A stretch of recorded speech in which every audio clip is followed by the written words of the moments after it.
Ayan, may puting sasakyan. Diyan siya nagbubungkal.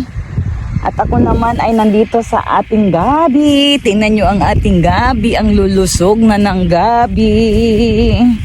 Ayan, kanina nagtanggal tayo ng damo dito. Ayan. Adang, halik kayo dito. Kanina nagtanggal ako ng damo dito sa ating gabihan. Ayan. Ayan, may nakita ito. Ayan. Ayan, kagaya niyan, may mga damo dito sa loob ng plastic molder natin. At yan, disturbo yan siya dahil yung sustansya nila, ayan, ito. Ayan, kanina, nagtatanggal ako kanina dyan ng mga, ayan, dahon. Ayan, mga damo. Ayan, tatanggalin natin yan, kagaya niyan. Hanggang root talaga, hanggang sa ugat, kailangan tanggalin natin yan. Okay. Habang si Dana naman ay doon nagtatrabaho sa black beans natin, tayo naman dito tayo magtatrabaho. Yan, kagaya niyan. Tatanggalan natin. Ayan. Ito pa.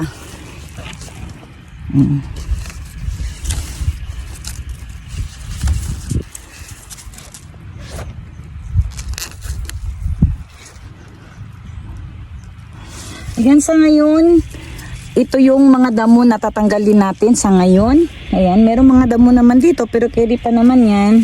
Ang unahin nating tatanggalin ay ang mga damo dito sa gilid nila, kagaya niyan. May mga damo, kailangan tanggalin natin yan. Ito, para hindi disturbo sa paglaki. Ayan. Hindi talaga maiwasan na may mga damong tutubo dahil laging umuulan po dito. Kaya hindi maiwasan talagang mabilis tutubo yung mga damo. Ayan, ayan. Dahan-dahan nating tatanggalin yan. Ito, araw-araw man binibisita natin yung gabi natin. Chine-check natin. Ayan. Pero ang bilis ng pagtubo niya, ang tatangkad. At ang tataba.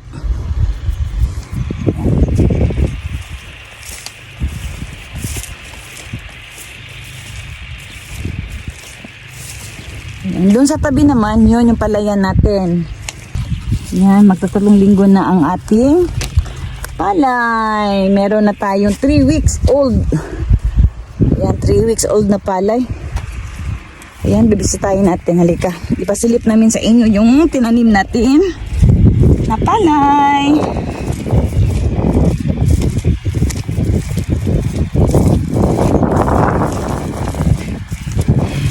Ayun si Dana nagbungkal. Pupuntahan natin mamaya. Akyat tayo dito. Kumusta kayo? Ayan, Sabado ngayon. Kaya makapagbigay ako sa inyo ng update. Ayan. Ayan na yung 3 weeks old natin na palay. Ito meron tayong tatlo. Ayan, meron isa, dalawa, tsaka doon 3. Ayan, pangatlo. Last year, yung gabihan natin, palayan po yan, pero this year, ginawa po natin siyang gabihan.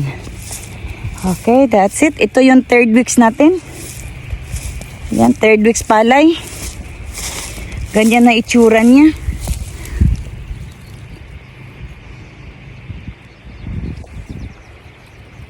Yan.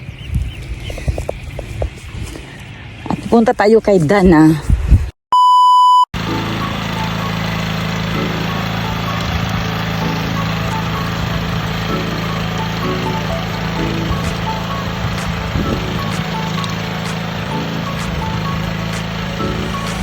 Mag-asawang nagtutulungan sa buhay, magsasaka, magkasama sa hirap at ginhawa, at kasama ang kanilang pamilya. Pinay farmer sa Japan, buhay, magsasaka, mag-asawang nagtutulungan.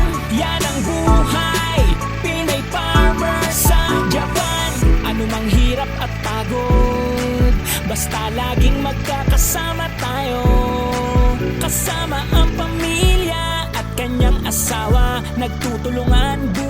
magsasaka. Laging bigyan ng kulay ang ating buhay. Buhay magsasaka, lagi tayong masaya sa pagtatanim sa bukirin.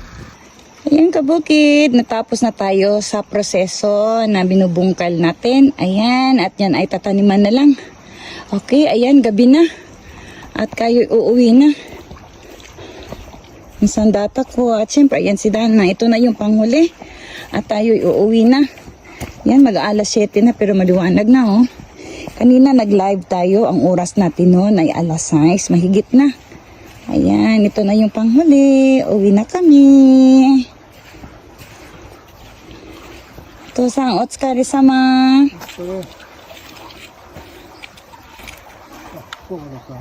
Ha? Yan. Uwi na tayo.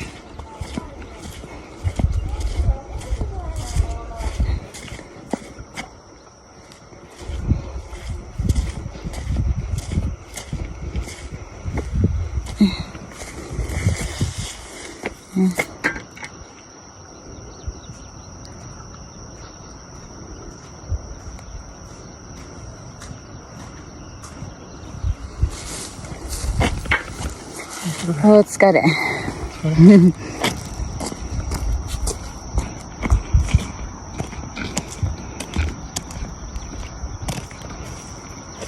Yan, palayan po natin yan.